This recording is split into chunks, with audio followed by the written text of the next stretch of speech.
ETF index mutual funds నేర్చుకుని stock మార్కెట్లో రాణించాలనుకుంటున్నారా? వెంటనే ఈ నెంబర్కి కాల్ చేయండి. నమస్తే రమగారు. నమస్తే జయ. రమగారు, మనం విక్రమ బేతాళ కథలు సిరీస్ లాగా చెప్పుకుంటూ వస్తున్నాం కదా.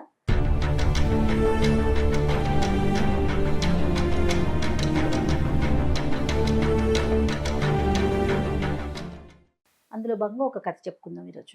కొంచెం గ్యాప్ వచ్చింది కదా. అవును. ఇప్పుడు మళ్ళీ మనం మొదటిని చూడండి వెళ్ళాలన్నమాట. పట్టుబదలని విక్రమార్కుడు మళ్ళీ వెనక్కి నడిచి వెళ్ళాడు, చెట్టెక్కాడు, శవాన్ని భుజాన్ని వేసుకున్నాడు, దిగాడు.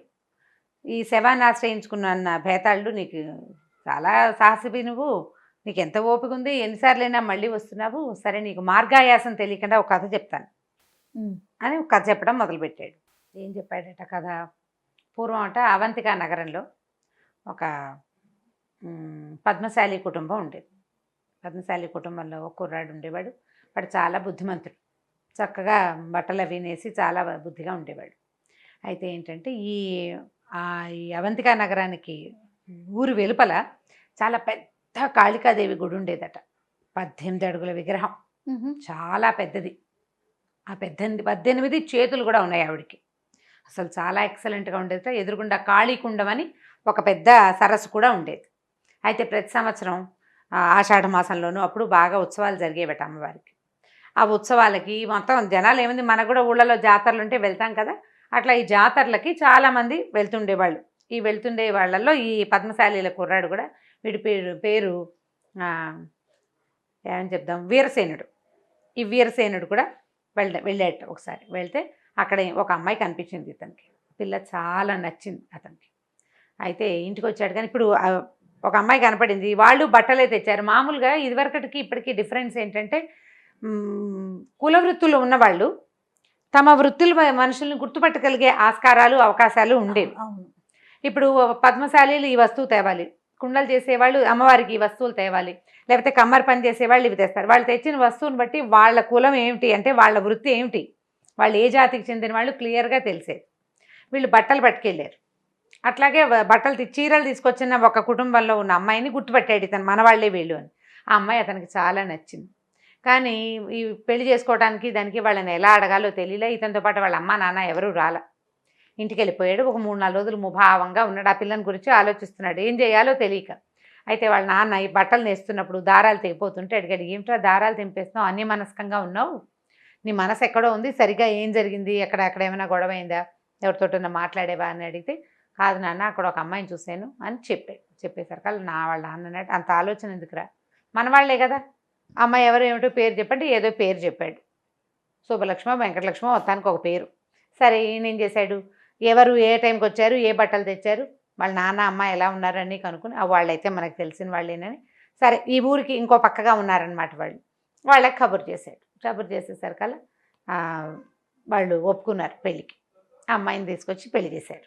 హాయిగా సంతోషంగా ఉండేవాడు ఈ వీరసేనుడు భార్యతోటి. అయితే ఏమైందట, ఇప్పుడు ఊరికి ఒక పెడలో వీళ్ళున్నారు, రెండో పెడలో వాళ్ళు ఉన్నారు. ఊరికి మధ్యకి, అంటే బయటికి, ఊరు బయట మధ్యకి అమ్మవారి గుడి ఉంది. అయితే ఏమైందట, సంక్రాంతి పండుగ ఏదో వచ్చింది. పండగలకి అల్లుళ్ళని తీసుకెళ్తారు కదా. అయితే బావమరిది వచ్చాడు ఈ వీరసేనుడిని తీసుకెళ్ళటానికి, చెల్లెల్ని వీరసేనుడిని తీసుకెళ్ళటానికి. అయితే ఇవి సామాన్యమైన కుటుంబాలే, బళ్ళు రథాలు అవి ఉన్నవాళ్ళు కాదు. కాలినడకనే బావమరిది వచ్చాడు. ఎవరిదో తెలిసిన వాళ్ళ బండి వస్తే బండిలో ఎక్కొచ్చాడు. ఈ చెల్లెల్ని బావని తీసుకెళ్దాం అనుకున్నాడు. సరే వాళ్ళు ఏమన్నారు, వెళ్ళేటప్పుడు తినడానికి ఏవో చేసి ఇచ్చారు. అక్కడి నుంచి 4 రోజుల్లో మా పిల్లాన్ని మళ్ళీ పంపించేసేయమని ఏదో చెప్పారు. 2 పూటలు ఉంచుకున్నారు. బావమరిదిని బయలుదేరారు. బావమరిది, భార్య, అంటే అన్న చెల్లెలు భర్త, వీళ్ళు ముగ్గురు బయలుదేరారు. ఈ నడిచి వెళ్తుంటే ఏమైంది, కాళికాదేవి గుడి వచ్చింది. అది దాటి రెండో పక్కకి తిరిగితే వాళ్ళ ప్లేస్ వస్తుంది అనమాట, అత్తారిల్లు వస్తుంది. అయితే ఏమైంది, బయట కూర్చుంటే అట్లా చల్లగా బాగుంది. అబ్బాయి అన్నాడు, అమ్మవారి దర్శనం చేసుకుందామా అన్నాడు. ఈ అన్న చెల్లి అన్నారు, ఓ పువ్వు లేదు, కాయ లేదు, ఊరికే ఊరెళ్ళడానికి బట్టలు తీసుకున్నాం, అమ్మవారి గుళ్ళకి ఒట్టి చేతులతోటి వెళ్తామా, వద్దన్నారు. అనేసరికల్లా ఇతనికి వెళ్ళాలి అనిపించింది. నేను వెళ్తాను అన్నాడు. వీళ్ళు ఏమన్నారు, మేము బయటకు వచ్చుంటాం, నువ్వు వెళ్ళి దండం పెట్టుకురా, అంతగా అయితే తిరిగి వచ్చేటప్పుడు ఏమైనా పళ్ళు ఫలాలు ఇంటి దగ్గర నుంచి కొబ్బరికాయ పువ్వులు గివ్వులు తీసుకుని వస్తామన్నారు. ఇతను లోపలికి వెళ్తే మామూలుగా కొంచెం జనసమర్థంగా హడావిడిగా ఉంటుంది. వీళ్ళు ఉత్సవాలు అప్పుడే వెళ్తున్నారు. ఖాళీగా ఉన్న దేవాలయాన్ని అతను ఎప్పుడూ చూడలే. లోపలికి వెళ్ళేసరికల్లా ఒక ప్రశాంతంగా ఉండి ఈ 18 అడుగుల ఎత్తు నుండి ఈ 18 చేతుల్లోనూ ఓళ్ళు ఆయుధాలు ధరించి కాళ్ళ దగ్గర ఒక రాక్షసుని ఇట్లా కాళికాదేవి ఎలా ఉంటుంది సంహరించుతారు కదా. సంహరిస్తున్నట్టుగా ఉంటుంది. అది చూసేసరికల్లా ఎంత ఉద్వేగంగా అయిపోయిందంటే ఆ జేజులోకి లయం అయిపోవాలనిపించేసింది వాడికి. ఏమనుకున్నాడు, ఈ కింద ఎట్లా ఉంది, కాలు కింద ఒక రాక్షసుని తొక్కి పట్టింది అమ్మవారు. శూలం పెట్టి పొడిచింది. ఒక చేతిలో వాడి తల తెగిన తల, ఇంకో చేతిలో కత్తి ఉంది. అంటే ఈ కత్తితోటి తలని నరికి ఈ చేత్తో పట్టుకుంది అనమాట. ఈ కత్తికి నెత్తురు రాస్తారు, అంటే బాగా కనపడ్డానికి అనమాట. ఆ నెత్తురు ఈ తల చూసేసరికి ఏమనిపించిందంటే, అమ్మవారి తల నరుక్కుంటే తల నరికి ఇచ్చిన వాడికి అమ్మవారి ప్రత్యక్షం అవుతుంది, ముక్తి లభిస్తుంది. నాకు కూడా అలాగే కావాలని వీడు ఏం చేశాడు, అక్కడ ఒక బలి ఖడ్గం ఉంటుంది, తల మెడ నరికేసుకున్నాడు భక్తితోటి. నీకు జనసమర్థంగా ఉండి పూజలు హడావిడి జరుగుతుందనుకో ఒక రకంగా ఉంటుంది మూడు. ఇక్కడ యాంబియన్స్ ఎట్లా ఉంది, అమ్మవారు రమ్మంటున్నట్టుగా ఉంది. ఆ భావానికి లోనైపోయి వీడు కాస్త తల ఇచ్చేసాడు. ఇచ్చేసరికల్లా అరగంట అయింది. ఎంతసేపు అయినా రాదేమిట్రా అన్నయ్య మీ బావ, నా కాళ్ళు ఎప్పుడు పుడుతున్నాయి, నేను కూర్చుంటాను, నువ్వు లోపలికి వెళ్ళరా, వీళ్ళు చూసిరా మీ బావ ఏం చేస్తున్నాడు, అక్కడే కూర్చున్నాడు, అమ్మవారిని ప్రత్యక్షం చేస్తున్నాడో ఏమిటో నవ్వుకున్నారు ఇద్దరు. బావ మరిది లేచి లోపలికి వెళ్ళాడు. చూస్తే భీతావహంగా కనపడుతుంది, తల తెగి పడింది, వాడే నరుక్కున్నట్టు కనిపిస్తుంది. వీడు నిర్ఘాంతపోయి, అమ్మో ఇది నేను నా చెల్లెలకి ఎలా చెప్తాను, నా నోటితో నీ మొగుడు చచ్చిపోయాడని నా చెల్లెలకి చెప్పలేనని ఆ కత్తి తీసుకుని వీడు కూడా మెడ నరికేసుకున్నాడు. అయ్యో, చీకటి పడిపోయింది. ఇద్దరు రారు, బావ మరిది. ఈ అమ్మాయి ఏం చేసింది, ఏమిటో జరుగుతోంది లోపల అని చెప్పి లేచి లోపలికి వెళ్ళేసరికల్లా కనపడేసరికి పెద్ద కేకలు పెట్టి ఏడ్చింది, శోకాలు పెట్టి. అయ్యో ఇటు అయిపోయారు వీళ్ళిద్దరు, ఒకళ్ళనొకళ్ళు నరుక్కున్నారనుకుంది. దానికి అర్థం కాలేదు ఏం జరిగిందో. వీళ్ళే మెడ నరుక్కున్నారన్న భావన ఎలా కలుగుతుంది, కలగదు కదా. దాంతో ఆ అమ్మాయి గట్టిగా ఏడ్చేసి, ఇంకా మొగుడు లేడు, అన్నయ్య లేడు, నేనేమి చేయను, ఇక్కడ నా బతికేముంది ఇంకా అని చెప్పి ఆ కత్తి తీసుకుని మెడ మీద పెట్టుకోపోయింది. అక్కడి నుంచి జేజ్ లోపల నుంచి ఒక స్వరం వినపడింది, అమ్మాయి వీళ్ళని ఎవ్వరూ సంహరించలేదు, భక్తిభావానికి లోనయ్యి నీ భర్త తన తలనిచ్చాడు, బతకగోరే బావమరిది పోయాడు బావని చెప్పలేని దుస్థితిలో రెండోవాడి మెడ నరుక్కున్నాడు. నువ్వు ఈ పని చేయబోక, ఈ పని చేయొద్దు, వీ ఇద్దరి తల్లు మొండాల దగ్గర పెట్టు, వాళ్ళని బతికిస్తాను నేనని చెప్పింది స్వరం. చెప్పేసరికి చీకటి పడిపోయింది. అమ్మవారి గుళ్ళో చిన్న దీపం మిణుకుమంటూ పెద్ద జేజి, భీతావహంగా ఉన్న వాతావరణం, నెత్తురు, మెడ నరికితే నెత్తురు కనపడదు. ఈ అమ్మాయి కన్ఫ్యూజన్లో అన్న మెడ భర్తకి, భర్త మెడ అన్నకి తలకి పెట్టేసింది. తలలు శరీరాలు వేరు, తలలు వేరు పెట్టేసింది. పెట్టేసేసరికల్లా అమ్మవారికి ఏం తెలుసు, శరీరం అక్కడ ఉంది, బతికిస్తుంది అంతే ఆవిడ. వెంటనే ఇద్దరు లేచి కూర్చున్నారు. కూర్చుంటే శరీరం అన్నయ్యది, తల భర్తది. ఓకే, అక్కడి నుంచి అన్నయ్య తల, భర్త శరీరం.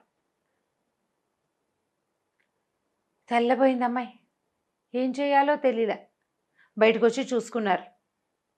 తల ఎక్కడుంటే మెదడు అక్కడే ఉంటుంది కదా, అవయవాలు మారిపోయినాయి. కథ కంచికి బేతాళుడు ఇక్కడ ఆపేశాడు. ఓ రాజా, ఇప్పుడు చెప్పు, ఇప్పుడు భర్త శరీరానికి అన్నయ్య తల ఉన్నవాడిని స్వీకరించాలా అమ్మాయి, లేకపోతే అన్నయ్య శరీరానికి భర్త తల ఉన్నవాడిని స్వీకరించాలా, ఏం చెయ్యాలి? ఈ అమ్మాయి భర్త ఎవరు వీళ్ళిద్దరిలో?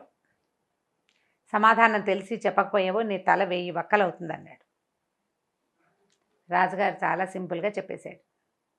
శరీరం మామూలుగా ధర్మానికి అవసరమైంది శరీరం.